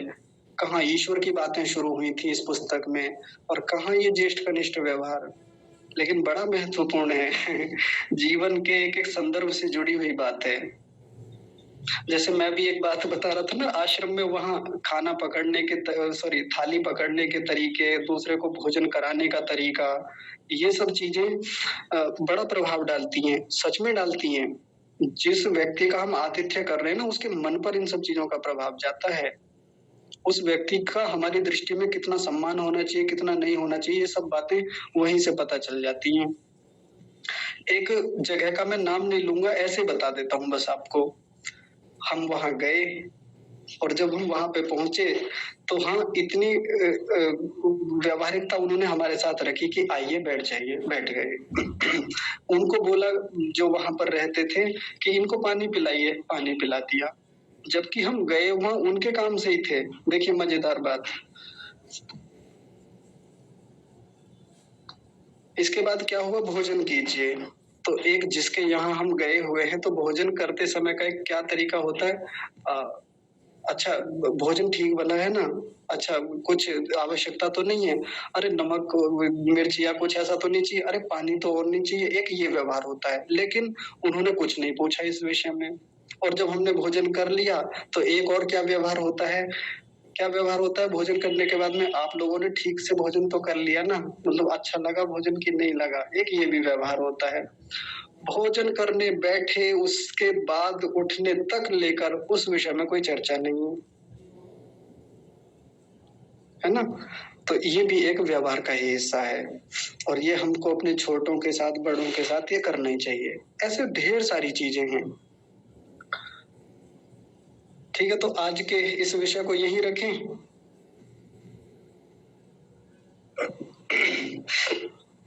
ठीक है, आज 2 ही सिद्धांत रखते हैं, बाकी चीज़ों पर हम कल बात करेंगे। यदि किसी को कुछ कहना हो, कोई बात बतानी हो, किसी को और कोई व्यवहार समझ में आते हों, लगता हो कि हाँ, ये भी लोगों के सामने बात जानी चाहिए, तो फिर आप बताइए। हाँ, ऋचा माता जी आप बोलिए। आचार्य जी एक छूट गया है आपसे जैसे वो बोलते हैं ना कि बात काट देना। लोग जैसे 2 लोग बात कर रहे हैं, तीसरा आके बात काट देता है, तो ये भी मतलब बहुत गलत आदत है। हाँ, बहुत बढ़िया बात बता दी। ये बात आज ही चलिए आज ताज़ा-ताज़ा। जी। आज हाँ, एक आज ही हुआ और ये तो बहुत होता है मेरे साथ। जैसे आज मैं किसी से बात कर रहा था और बड़े गंभीर मुद्दे पे बात हो रही थी। मैं सुन रहा था, हाँ जी, हाँ जी, बहुत देर हो गई ऐसे हाँ जी। अब जैसे मैं अपना पॉइंट ऑफ व्यू रखना चाहता था उनके सामने कि मेरी भी अपनी एक दृष्टि है इस विषय को लेकर के। मैंने एक वाक्य बोला, इतने में सामने वाले ने मेरा वाक्य काट दिया। अरे नहीं ऐसा थोड़ी है, अब आप तो इसी चीज़ को लेके अब डर जाएँगे तो फिर कैसे आगे बढ़ेंगे? उन्होंने फिर से लेक्चर देना शुरू किया। अब फिर 4-5 मिनट हो गई उन्हें बोलते-बोलते। मेरे साथ ज़्यादातर यही होता है। अब जब वो बोलते चले गए, मैंने बाद में जाके कहा, अच्छा मैं बोल सकता हूँ अभी? मैं अपनी बात रखूँ थोड़ी-सी? उनको शर्म आई थोड़ी-सी।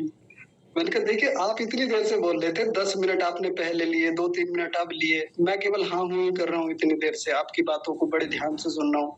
अब जब मुझे बोलने की बात आई है, आप मुझे भी तो सुनिए। और ऐसा छोटों के साथ भी होता है, बड़ों के साथ।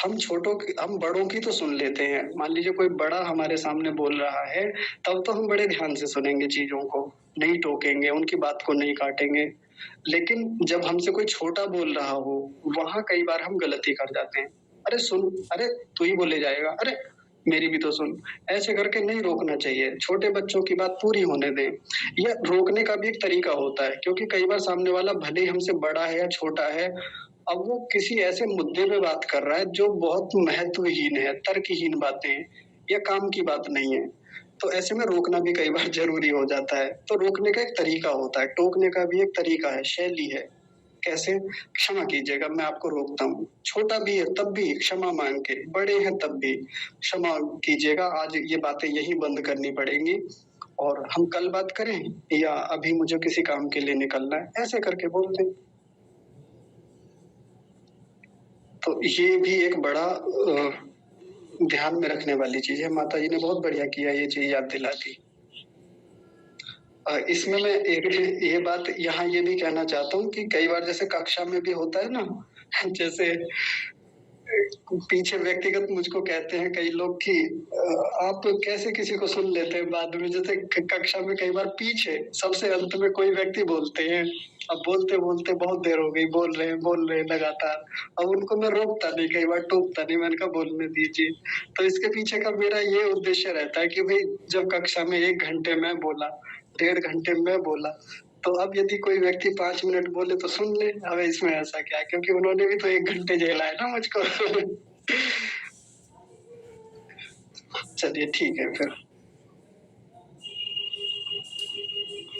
और आचार्य जी, ये बातें छोटी लगती हैं, ये व्यवहार की बातें, और ये कभी-कभी ऐसी हेडेक पैदा कर देती, परेशान करके रख देती हैं कि जैसे हमारे यहाँ बच्चे हैं, गाँव गए, इसके पापा और ये सब लोग या मैं भी, सब लोग, तो वहाँ पर बैठने का, तो यहाँ तो कुछ ऐसा वैसा खाट वाली प्रॉब्लम आई है एक बार कि क्या हुआ, जैसे मेरा बेटा था, अपना आया और बैठ गया सिराने।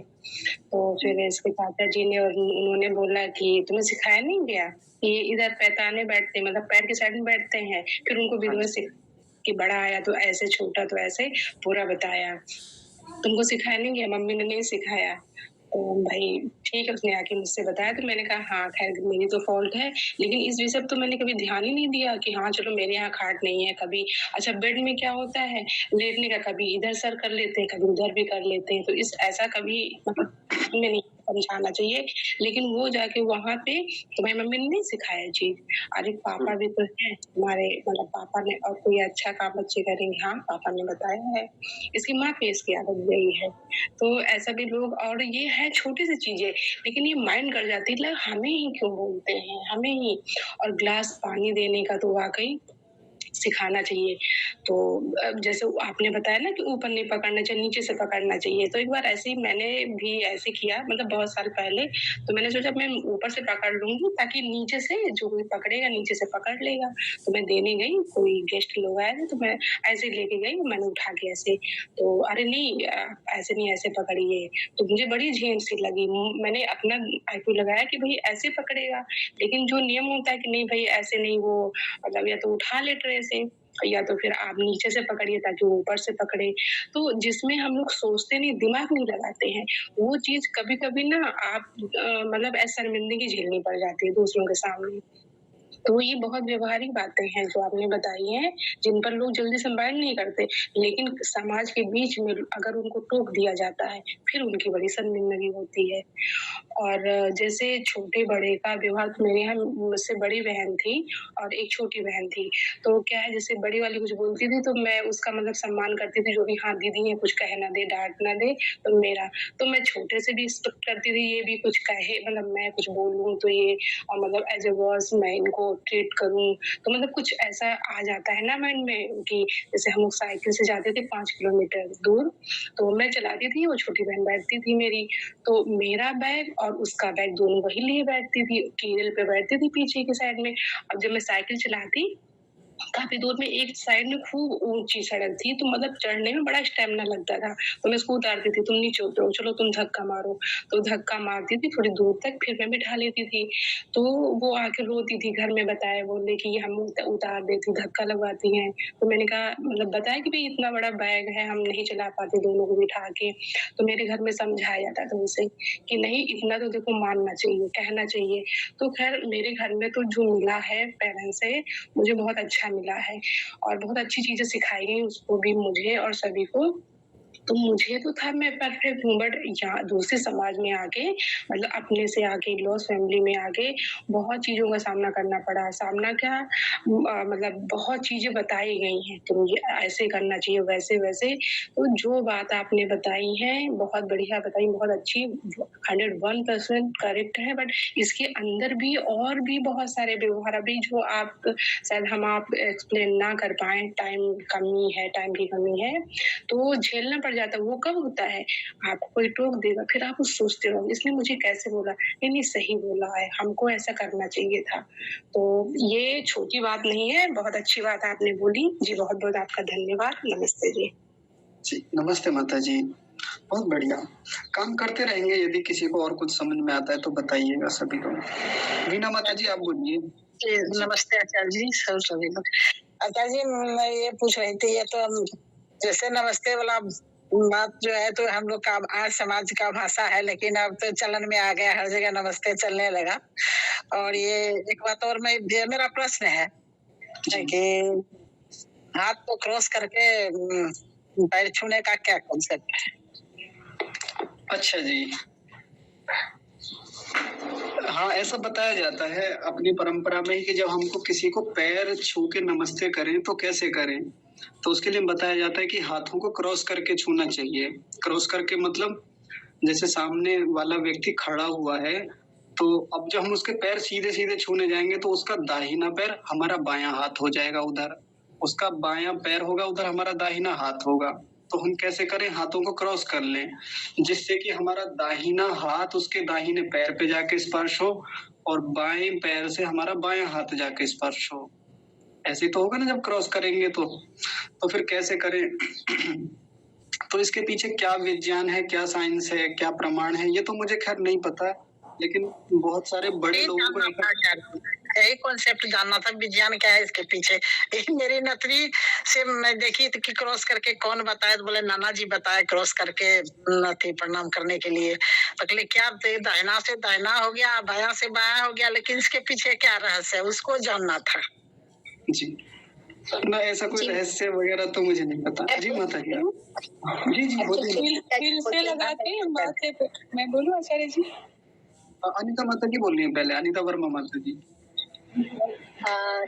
सभी को सादर नमस्ते। मेरे पिताजी बोलते हैं कि हमारा हार्ट जो होता है लेफ्ट साइड में होता है, और वो हम जब स्पर्श करते हैं तो हम एक दूसरे के एक भावना उत्पन्न करते हैं कि हम आपसे जुड़े हुए हैं। और लेफ्ट साइड से जैसे कि लेफ्ट हैंड से लेफ्ट और राइट हैंड से राइट का टच करते हैं, ये भावना से हम करते हैं। मेरे पिताजी ने जो मुझे बताया। अच्छा जी। और यदि एक ही हाथ से छुए तो ये तो फॉर्मेलिटी हो गई है। और आजकल किसी का आदत है आचार्य जी, गाँव में पैर छुपाए कि हम से एक ही पैर छुए। परंपरा चल रही है, वो भी आप अगर आप मानेंगे तो उसको भी सही है, बट हमारे यहाँ तो पैर छूने की परंपरा है, और बड़ों का पैर ही में ही हमको बोलते हैं कि हम अपने को हमेशा नीचे झुक के रहें, ये हमें महसूस होना चाहिए कि ये मेरे बड़े हैं। हाँ जी। मेरा बेटा क्या करेगा आचार्य जी, अगर 2-3 लोग होंगे साइड में तो मत्थे से नहीं लगाए, एक तरफ से सबके ऐसे लाइन बना के करके और लास्ट में ले जाके मत्थे पे लगाएगा। मैं कई बार बोल चुकी हूँ, समझा। ये भी होता है बच्चों को।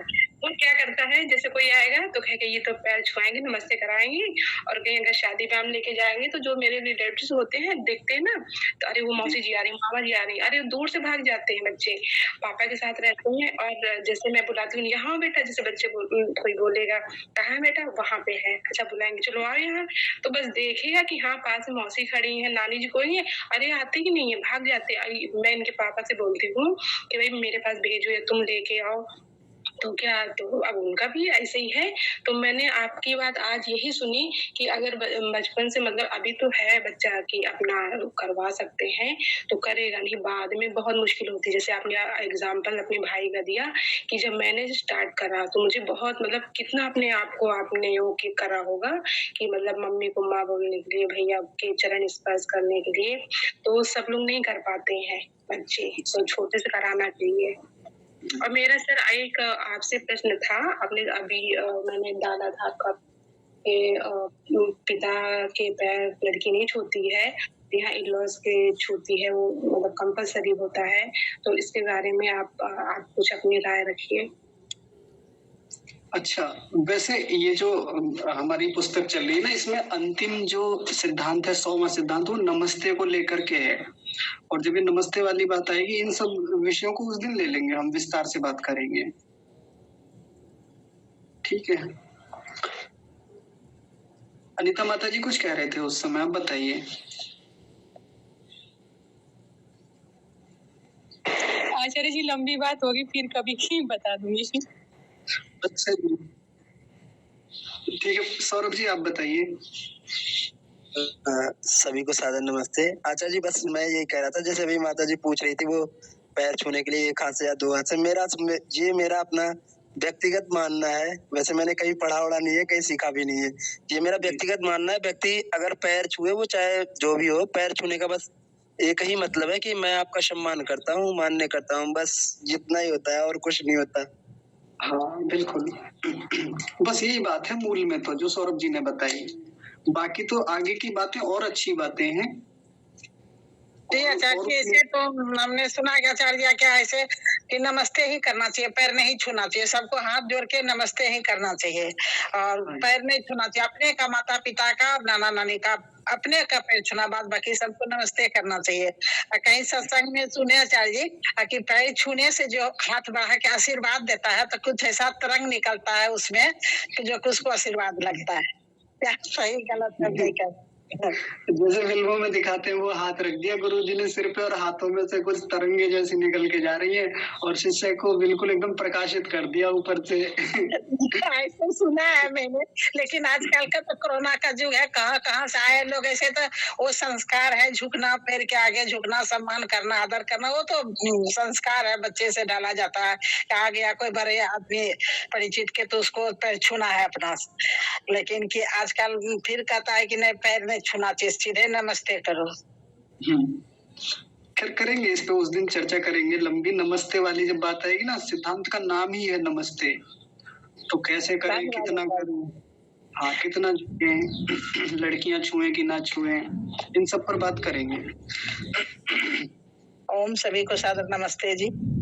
नमस्ते माता जी। अच्छा, वैद्यनाथ जी कुछ कह रहे हैं?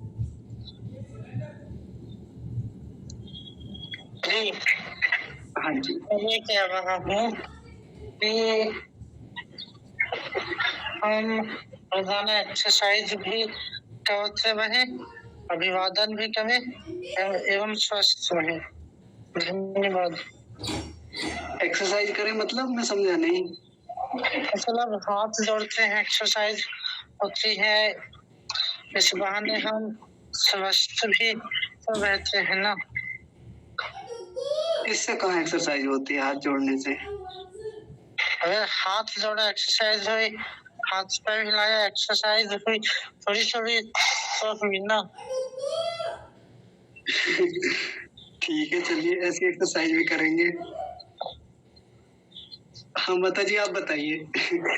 आचार्य जी, मेरे दोनों बच्चे जो आप बता रहे ना, जो दाहिनी तरफ का हाथ और राइट लेफ्ट हैंड को छू करके करते हैं, और जो भी कोई घर पे आते हैं ना आचार्य जी, इतने अच्छे संस्कार, क्योंकि विद्वान लोग आते हैं ना, तो उनसे सीखा और मैंने भी सीखा है, तो मैं सिखाती हूँ उनको।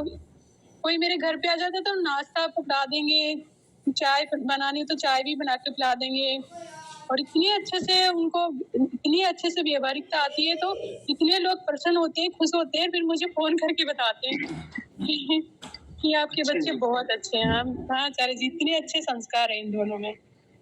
हाँ ये धन्यवाद। जो भी कोई घर पे आ गया, ऐसा नहीं कि ऐसे ही निकाल दिया उनको, आइए बैठिए, पानी पिलाएंगे, फिर नाश्ता पकड़ाएंगे, और बड़ा भी इतना अच्छा है आचार्य जी, मैं क्या बताऊं आपको, मेरे से भी ज्यादा व्यवहारिकता उनके अंदर है। बहुत सुंदर। धन्यवाद। सबसे पहले अच्छी बात तो ये है कि आपके बच्चों के भीतर ऐसे अच्छे संस्कार हैं जो मिले हैं, आपसे मिले, गुरुओं से मिले, परिवार से मिले। लेकिन उसमें दूसरी अच्छी बात जो शायद कोई व्यक्ति पकड़ पाए हो, वो ये है कि माता जी अपने बच्चों की प्रशंसा कर रही हैं, बता रही हैं कि उनके भीतर अच्छे व्यवहार हैं। नहीं तो माताओं का दर्द फिर क्या होता है, नोट कर लीजिए। हाँ नहीं तो मैं माता पिता का क्या देखता हूँ, जैसे गांव के माहौल को देखिए, अगर किसी का बच्चा अपने माता पिता के पैर नहीं छूता तो माँ बाप क्या बोलेंगे, अजी गधा है ये तो, बिल्कुल एकदम मूर्ख है, इसको नहीं आता कुछ भी, बेवकूफ है जी, ना आता इसे कुछ भी, ये तो ढोर बनेगा, ये तो पशु बनेगा, ये तो रिक्शा ही चलाएगा, ये ना करे जीवन में कुछ भी। हमारे यहाँ की भाषा ऐसी होती है, ये ना करे कुछ भी, ये तो घास ही खोदेगा, ये तो ऐसे गंवार रहेगा। ऐसे करके बच्चों की बहुत भर्त्सना की जाती है। ये सुनने में किसी को मजेदार लग सकता है, हंसी आ रही होगी, लेकिन ये बच्चे पर किस प्रकार से साइकोलॉजिकल इफेक्ट डालता है, साइड इफेक्ट डालता है, ये एक बच्चा ही जानता है बढ़िया से, ये जिसने देखा हो ये वीडियो। और आचार्य जी वो बड़ा वाला तो इतना वो है कि कहीं भी हम जाएंगे ना सब सामान पैक कर लेगा, हमारा भी खुद का भी, मतलब ट्रिप पे जाते घूमने जाते तो 10-10 15-15 दिन के लिए बाहर जाते हैं तो एक एक सामान हमारा ऐसा देख देख के जाता है, इतना मतलब मैं क्या बताऊं। मैं उसको देखकर मैं सोचती हूँ कि मैं कितनी आलसी हूँ, ये बच्चा कितना अच्छा है, बहुत अच्छे से मतलब हम लोगों को जब वो नहीं होता ना तो हमें अजीब सा लगता है कि घूमने जाए कि नहीं जाए, उस बच्चे को साथ लेके जाए, ऐसा इतनी अच्छे से वो करता है आचार्य जी, बहुत अच्छा बच्चा, दोनों अच्छे बच्चे हैं, दोनों बहुत अच्छे बच्चे। बहुत बढ़िया, ऐसे बच्चों की प्रशंसा भी करनी चाहिए, दूसरों के सामने, बच्चों के सामने भी करनी चाहिए, उत्साह बढ़ता है। आचार्य जी सॉरी आचार्य जी, मैंने आपको मैंने बीच में बोल दिया, सॉरी आचार्य जी, माफ करना। आचार्य जी मेरे पति बीमार हुए तो मेरा बड़ा बेटा सिराना के मतलब उनके पैरों में ही बैठा रहा और हमेशा सिर पर हाथ रख के सोए नहीं, और एक सेकंड भी कुछ आवाज आए तो दौड़कर नीचे आकर उनको संभालता, दवा देना 2 महीने तक इतनी, मतलब उनका हार्ट का ऑपरेशन हुआ था, बाईपास सर्जरी, इतनी सेवा की आचार्य जी कि मैं आपको क्या बताऊं, वो है नहीं यहाँ अभी, उदयपुर है वो, लेकिन वो इतनी सेवा करी कि मेरा मन गदगद हो गया कि ये इतने अच्छे बच्चे हैं। लेकिन आचार्य जी मैं जो बच्चों को सिखाती हूँ ना, नैतिक शिक्षा देती हूँ छोटे छोटे बच्चों को, तब ये लोग बैठते थे और वहाँ छोटी छोटी बातें बताती थी मैं इनको, तो वो बातें ये जो ना अपने प्रैक्टिकल में लाते थे और अभी ये सीख गए हैं, अभी ये व्यवहार इनका चलता है, तो ये मेरा एक पॉजिटिव पॉइंट रहा कि उन बच्चों को सिखाती थी तो मेरे बच्चे भी सीख गए। धन्यवाद आचार्य जी, आपका बहुत बहुत बहुत अच्छी बातें बताई आपने, धन्यवाद बहुत। जी आपका भी धन्यवाद ये सब अनुभव साझा करने के लिए। चलिए तो फिर समाप्त करते हैं, सभी का बहुत सारा धन्यवाद, और परमात्मा का तो विशेष रूप से धन्यवाद बनता है। आप सभी को सादर प्रणाम, हम सभी आनंद में रहें, प्रसन्न चित्त रहें, उत्साहित रहें और आगे बढ़ते रहें। सभी नमो नमः, सभी को सादर नमस्कार।